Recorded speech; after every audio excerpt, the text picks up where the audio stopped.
This is part 6 of my 5 years in federal prison. Before we get into the story, I'd like to spend a moment to thank my donors. Joe Cleef, thank you, Joe. Hunter Urbach again, who's also signed on to be an executive producer of Idiot Savant. Thank you, Hunter, for your continued support. Graham Vanderwood, thank you, Graham, and BJ Marr. Thank you guys so much for your contributions. It really helps, and I'm going to continue to upload more and more, and I want to make this like a full-time thing as I pursue my other creative projects and endeavors. Today we're going to talk about Suicide Watch that I was put under at MDCLA in 2009, and I want to preface it with saying that I've suffered from actual suicidal ideation for probably the last 6 years or so. Ever since I got out of federal prison in 2013, it was a very tough transition. And every time I've relapsed since then, I contemplate suicide and I feel alone, state of utter despair, frustration, despondency, hopelessness, etc., etc. And it does get better. I've prevailed through it and I've beat it. If you're feeling like killing yourself and if life has gotten to that point, call somebody. Somebody will be there to listen. I saw a meme once that said, I'd rather spend 10 minutes listening to someone's problems than spend an hour writing their eulogy, and it couldn't be more true. You can beat this, and you're not alone. And now let's get into the story. I'm also going to be doing my live feed tonight at 7 o'clock p.m. Pacific Standard Time. Tune in for that. All right, now for real into the story. So, just found out Jenny died. There's a number of people in my unit that literally want to kill me over these deaths. The store guy, Negro Damas, Sharky, and I was naive back then. I was green, and I would never pull a stunt like this now, but I just couldn't take it. I couldn't deal with processing with Jenny's death and then having this looming threat of violence from all these guys that I owe money to. Is much too much. And, in retrospect, it was a bad decision to do that. I shouldn't have done that. It's a bad move. I don't recommend it for anyone. If you find yourself in the same predicament, it's always better just to face stuff head on. So, people have commented, you're a bitch for doing that, whatever. Listen, I'm not a tough guy. I've said it over and over again. I'm not one of those channels. There's a lot of these prison channels where it's all this pumped up bravado and hypermasculinity. That's not me. I was never a tough guy. I am a dope fiend, a cold dope fiend, and I pulled some selfish piece of shit dope fiend moves in prison.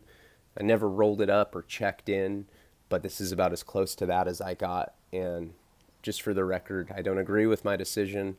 A lot of these videos are therapeutic. They let me talk about mistakes I've made and process them and externalize them. So, bad choice. They handcuff me and they bring me to the elevator.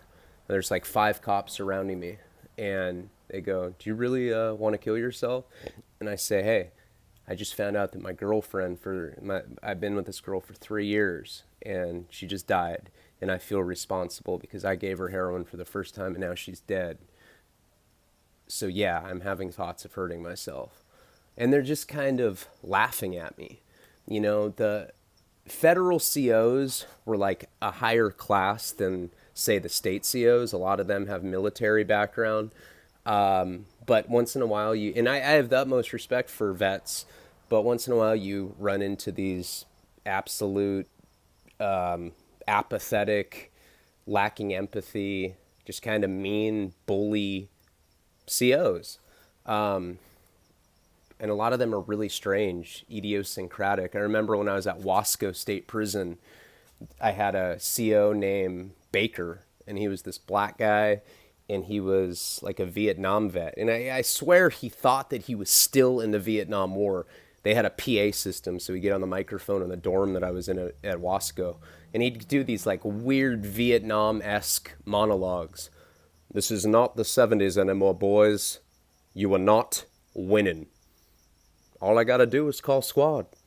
Tell them you hit my partner. They will come and they will tear your shit up, boys. And we just be like, you feel like you're like in Platoon or Apocalypse Now or something with this weird Vietnam monologue coming through the PA system. Federal prison, they're, I think, a little less screwy, but like I said, they're more bullyish. You know, I'm telling them that I want to commit suicide. I'm about to get, I think, 5 to whatever years in federal prison now that I got down to the 5 to 40 bracket. Jenny's dead, and I'm avalanched in debt. I mean, I really was feeling about as low as I could, plus I still have lingering effects from the methadone withdrawal.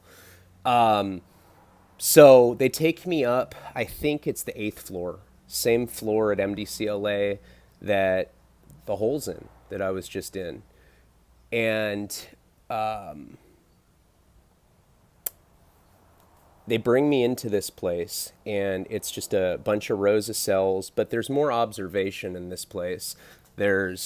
Seems like there's more COs there, and you hear people screaming, and this is the mentally ill, and that's one of the problems we have in prison, is that we warehouse the drug addicted and mentally ill, and that's why our system's so bloated.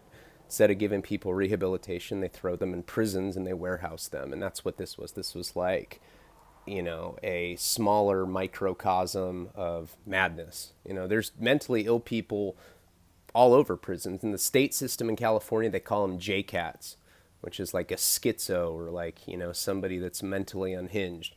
This was full of JCATs. This whole row of cells was full of JCATs, and they bring me into this little room, and they go, okay, strip. So I take my clothes off. I have to show them behind my ears, show them my hair, show them my teeth, and then I have to lift up my ball sack. Then I have to lift up my feet, and then I have to pull my butt cheeks apart and do 3 healthy squat and coughs. Which, by the way, if you're feeling like killing yourself, showing a group of men that's being mean to you your butthole like that is completely demoralizing and degrading, and makes you feel like killing yourself even more. And then to throw fuel on the fire, they give me this, like, it looks like a dress. It's like this heavy sort of cloth. So I'm naked and I'm wearing this like dress-like thing.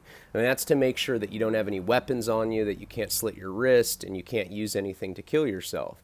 And they put me in an observation cell on suicide watch. So they tell me I'm going to be on suicide watch for 72 hours and that somebody's going to be observing me the entire time. And it's an inmate that's observing me. It's like an inmate job. You can sign up to be a suicide watch coach or observer or whatever. And so they bring the inmate out that needs to watch me, and they have a fold chair that sits in front of the cell. Cell is a mattress, but it has no sheets on it, and there's a metallic toilet that you cannot flush yourself. Anytime that you want to go to the bathroom or you want to flush the toilet, you have to tell them, and then they have to manually flush it for you. And I think it's because people get in there so suicidal that they like take a shit and eat their own shit, or just do, whatever JCAT stuff. So they bring this inmate out that's going to sit on the foldable chair, and I swear he's like the most handicapped cholo dude I've ever met. Like, he's like, I don't know what's wrong with him, but he's like, hey. I'm like, hey man, I'm Ryan. And he's like, you're going to be okay. And he kind of like twitches, and I'm like, what? And he goes, palabra. I'm like, what? Palabra. I'm like, what's up with this dude? He's got like some nervous he's trying to say palabra, which means like promise or word. Like, hey, I'm going to pay you on Friday, palabra. You hear him say it all the time, but this guy can't say it right. He's like, palabra. I'm like, great, dude. These cops are being mean to me. I'm wearing a dress, and now I have like Special Olympic gangbanger trying to dissuade me from committing suicide. If I didn't want to actually commit suicide before, now I definitely do. This is like my life conditions just got like exponentially worse within the last 5 minutes. And then with it, so I'm just sitting there, right? And now remember, I'm still dope sick. They're still lingering. Every time you use, like say you're kicking methadone, lasts for a long time. You feel post-acute withdrawal you feel post-acute withdrawal symptoms for about 6 months. You're still getting the chill 6 months after kicking a serious methadone habit. So every time you use an opiate or an opioid, while you're in that kicking phase, it like resurrects the sickness and you feel sick again. So I'm feeling sick on top of everything else. And I'm kind of just sitting there. And of course, my immediate thought is, how the hell am I going to masturbate with Special Olympic dude watching me? And I'm like, even starting to stick my knee up on the little dress thing that I'm wearing and see if I can get it off. And I kind of like do like a little test run while this guy's watching. And I'm like, okay, all right, I'm not going to try this right now. Way too ballsy, but I will attempt it as it gets a little later. So I'm looking in the window. All I can do is pace. They don't give you any books, which is, think about it. You're on suicide watch. You'd think they'd give you like some music to listen to or a book to read, or they'd like wheel a TV in and let you watch some National Geographic program or something. Anything to distract you from the hell that you're obviously enduring internally. But no, nothing. I'm just pacing around this cell, wearing my dress. Special Olympic dude is sitting there, bulabra, and I'm like, oh my God. So I'm looking out the cell window, and I'm kind of looking at this, like, all these other cells and all the different JCats. And I mean, there's some psychopaths in there screaming, saying crazy stuff. And I see a girl, and I like see her in the cell, and she looks at me, and she looks kind of like Selena Gomez. And I just am transfixed on her. I cannot stop looking at this girl, and I can't believe there's a female inmate in this psych ward unit of MDCLA, and that I actually am looking at her. It's like the first time I'd seen a female in months. Aside from the occasional female you see like when you go to court, or the occasional female guard, it was like the first good-looking female I'd seen for a while. And so she goes like this, which means hi. I'd learned sign language from Chenny. That's one thing that he did teach me. When you do a lot of whole time in prison, you have to learn sign language. And it's not like traditional. I'll do a whole video where I run down the alphabet and I show you like how to do words. I'm not very good at it, but some people are ridiculous. Like I've seen like people do full-blown conversations in sign, and it's something you can get good at. My racing thoughts don't allow me to process it that quickly. But I knew what hi meant. She goes, hi. And I'm like, hello. We start having a conversation. And now I'm not that good at sign. Chenny's just taught me this. Taught it to me while I was in the throes of methadone withdrawal. So like my comprehension skills aren't at their best. And I can't really understand what she's saying. Like she's saying, where are you from? And I'm telling her I'm from Santa Barbara. What are you here for? I'm telling her heroin. She says some other stuff, and I start not really understanding what she's saying. And so she kind of like steps back a little bit, and I like, so that I can see her, like the full body. And I'm looking at her, and I'm like, damn, she's pretty, she doesn't really have a chest, And so she's standing back, and she starts taking off her pants. And I'm just kind of like, I'm like on my tiptoes in my little dress watching this Selena Gomez looking girl taking her pants off. So she gets down, she's wearing guys' boxers. And I'm just kind of like, all right, well, this is definitely more entertaining than Polabra. And sitting there, and he's just kind of like looking at me all dopey. So she takes off her pants, and she takes off her boxers, and she has a dick. And I'm like, oh my God, that was a tranny? And it looked just like a girl. And I was like, oh my God. I felt like that part in Ace Ventura after he kisses the hermaphrodite, and he's like scrubbing himself. Like I felt so violated. And then like I went and I just like sat on my bed, and I like didn't want to talk about it. And like the Palabra guy's just kind of looking at me. And I'm like, man, does he know what just went down? I'm not telling anybody about this. And in fact, I don't think I've ever talked about this until right now. So consider yourselves, this is like a confessional for me. I'm just going to let it all out on this, on my stories. But yeah, this tranny showed me her dick. It looked just like a girl, except for the chest and except for the dick. But once the dick came out, all bets were off. I'm like, okay, I'm not, this is just, now I really want to commit suicide. I'm just like, man, can it get any worse? Sure enough, within like the next 15, 20 minutes, 8 north through the vents. 8 north. And you hear somebody, hey, what's up? Hey, is there a white boy up there? He's got colored tattoos. He's got a shark tattoo. Leone? I say my name wrong, you know. Everyone always pronounces my name wrong. It's Leone.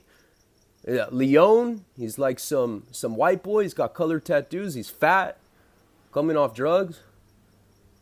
Yeah, he's up here. What's up? Hey, tell him to get it 7 South. I'm like, oh my God. So I just go up to the vent. I stand up on the toilet.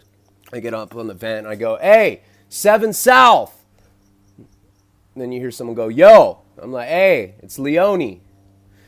And I forgot to mention that they had nicknamed me Shaky Jake because I was kicking. So my like nickname at this place was Shaky Jake. And that's what some people referred to me as. And as soon as someone got on the vent, they're like, yo, Shaky Jake. What the hell, bro? Why are you on suicide watch? Straight PC move, homie. And I'm like, hey, my girl just died, man. They're like, hey, you owe money down here. None of that matters, bro.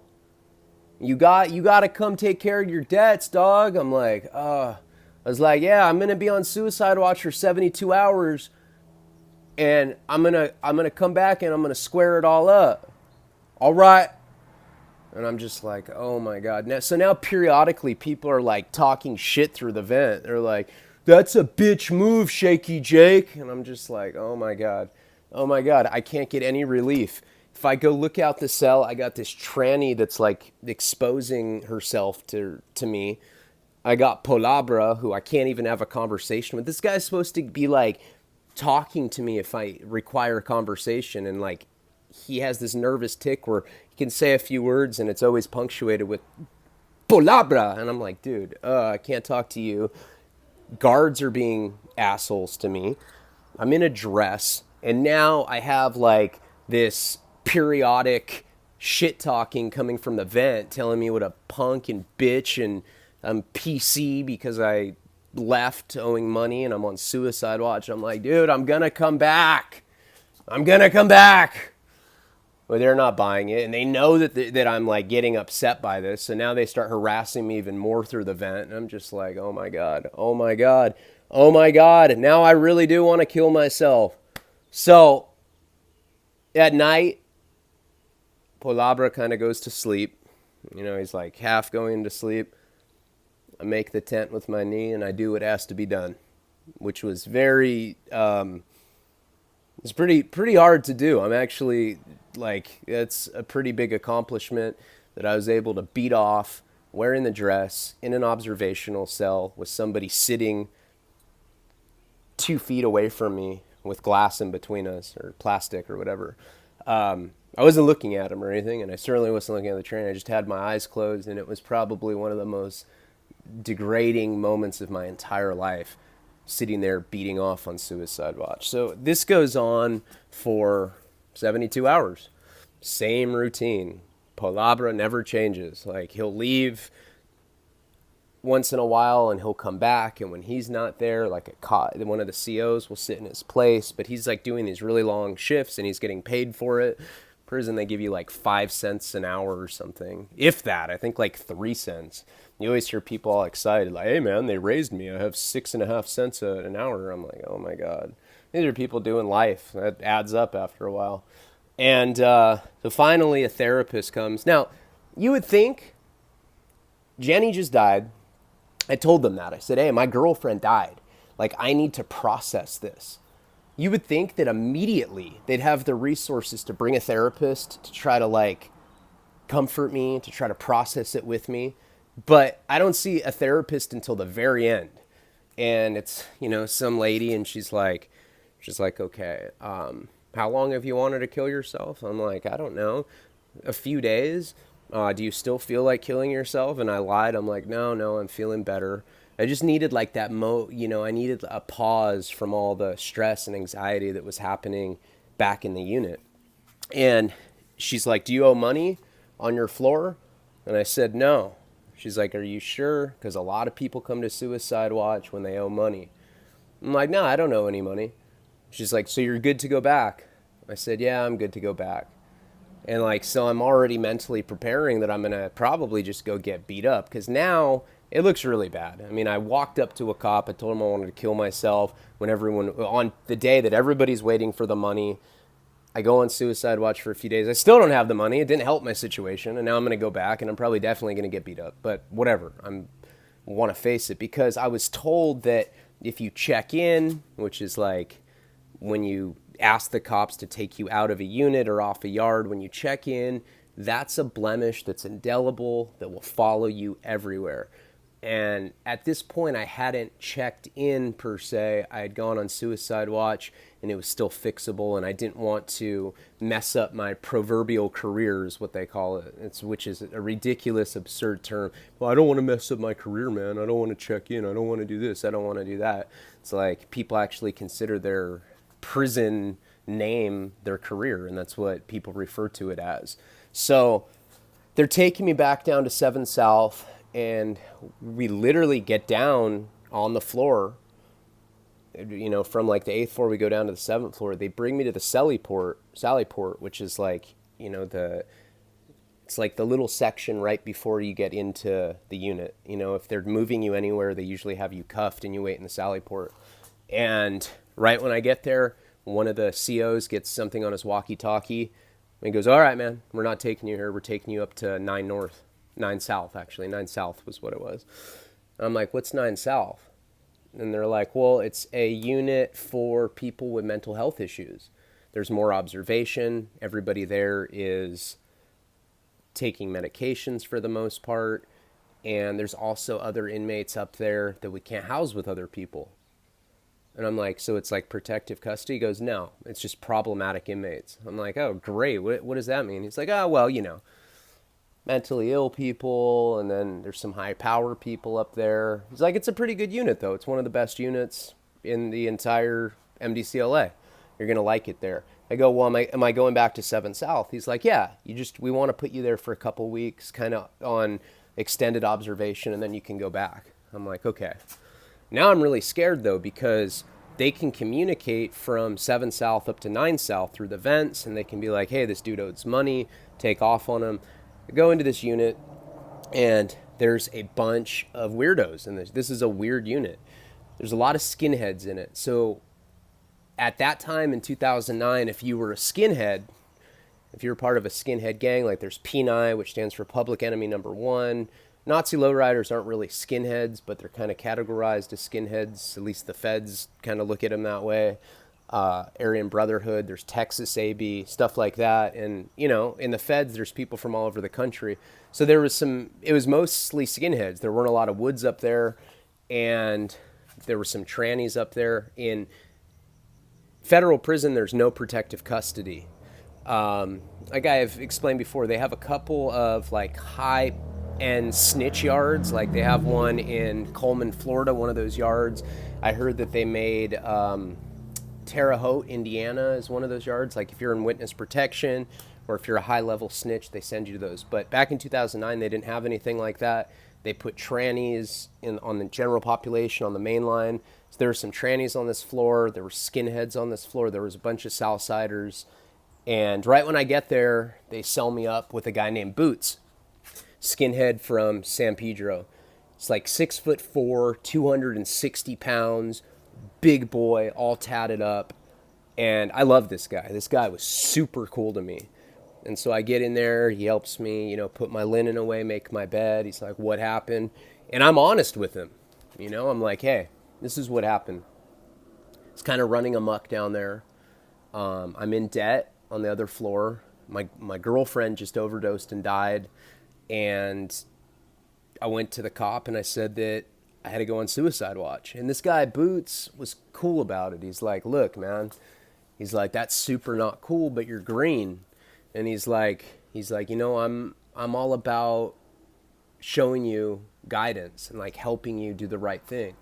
And he's like, I honestly believe that that was just out of your own naivety and just being green, and you didn't know that you couldn't do that, but you're going to have to squash those debts. So he was like, he had the keys for the whites on that floor. And he went to the dude that had it for the Southsiders, and he explained the situation. He's like, hey, this kid owes some of your people money. We're going to make it happen. We're going to pay them off. He's about to go back to that unit in 2 weeks, but we're going to get all squared up before he gets there. And he basically vouched for me. He's like, I'm going to make sure that it happens. And he started schooling me. And he had been to the feds before. I think he was on a gun case. He was looking at like 10 years. And so he started telling me all about federal prison and, kind of educating me, telling me what I can and can't do. But he started making me kind of run a skinhead program. I'm doing the Thor's hammer, which is like an insane burpee routine. And I can barely work out, but he's making me do this every day. I'm like having to program. I'm having to be up at 5 a.m., suited and booted. He gave me my first shank, little throwaway that he had made. And it was probably like this big. He made it out of, some sort of twisted metal that he came up on somehow. And he had made a handle with electrical tape. And so he starts communicating to 7 South about me and my debts. And they're pissed off, and he relays that to me. And I guess my cellie, Mike, got stuck paying my bills. Because he was my cellie, and because there weren't a lot of white people down there, they kind of started getting predatory with him. And they made him take up a bunch of my slack, and he ended up paying a lot of the bills. He paid Negro Damas, for example, and he was pissed about it. And it was communicated through Al, whose nickname was Boots. His real name was Al. They told Al that my old cellie Mike wanted to fight me because he thought we were like brothers. He hated the fact that I went on suicide watch when he knew that I owed money. He paid the bill. And now he wanted to get down with me. And that's it. Like, there was no ifs, ands, or buts about it. We were going to fight. So I told Boots, Al, I'm like, hey, okay, he wants to fight me. That's fine. I'm not a fighter. I certainly wasn't at this point in my life. Now that I've spent so many years in pretty hardcore prisons, I've gotten a lot better at fighting, and I'm a lot less scared to fight. I mean, once you accept the fact that getting hit doesn't hurt, it kind of just makes you not scared of people anymore. Like, I'm not scared of fighting anymore at all. But at that point I was, I went in there a scared 23-year-old kid. I think it's August now, so I turned 24. My birthday is August 3rd. And so I think I'm about 24. So he says, the only way that you can fight him is if you go to a religious service. We send message that he goes at the same time because they bring people from different floors to go to like church service. So sure enough, there was a Catholic service coming up on Sunday. It's like a Thursday. And so Boots tells me, he's like, look, man, you gotta clean your face up. You gotta show these people that you're not a punk, that you made a mistake. This dude wants to fight you. He's calling you out. You gotta do it. You gotta sign up for Catholic services on Sunday. They escort you down on the elevator. You all meet in this chapel. And he's like, you got to go there and you got to face the music and you got to fight this dude. It's something that has to be done. And I definitely didn't want to, but I was just starting and I knew that I was going to be doing years in prison. This was going to follow me everywhere. I had to address this stuff. So I agreed to do it. So we got on the vent and he says, hey, tell Mike that Shaky Jake is going to fight him on Sunday. He's going to meet him at the Catholic service, he said. And you know what? Anyone else that's got an issue with him, tell him to come too. I'm going to go and we're all going to get it. Sunday. And they said, okay, we're going to be there. And I didn't know who was going to be there. Sharky, Negro Damas. Negro Damas got paid off by Mike. I knew Mike wanted to fight me and he was white. So I'm assuming that this is all it's going to be. It's just going to be a heads up one-on-one with Mike, because he covered my bills. I kind of screwed him over by going. I didn't do that on purpose. It was all inadvertent. I didn't know any better. But Sunday was the day. And every night leading up to that, I would tell Al, I'd be like, hey, man, like, "Oh, I'm kind of tripping about this. Like, what if I go down there, I go into an ambush?" And he goes, "You're going to be all right, kid. You're going to be all right." He's like, "This is going to be a great life lesson for you." He's like, "It's a win-win for you. If you win the fight, you're going to get some sense of honor back. If you lose the fight, you're going to learn never to make this mistake again." He's like, "Sometimes the best lessons in life come the hardest." So Sunday comes, you have to you have to wear your institutional clothes. You can't wear grays. I get all dressed in the clothes. I get ready. Al gets ready. We go and we line up at the door by the Sally Port with about 6 other Southsiders who are going to Catholic services, a couple black guys. And the CO comes to escort us down to the chapel. And we will get into that story on my 5 years in federal prison, part 7. Thank you so much for watching.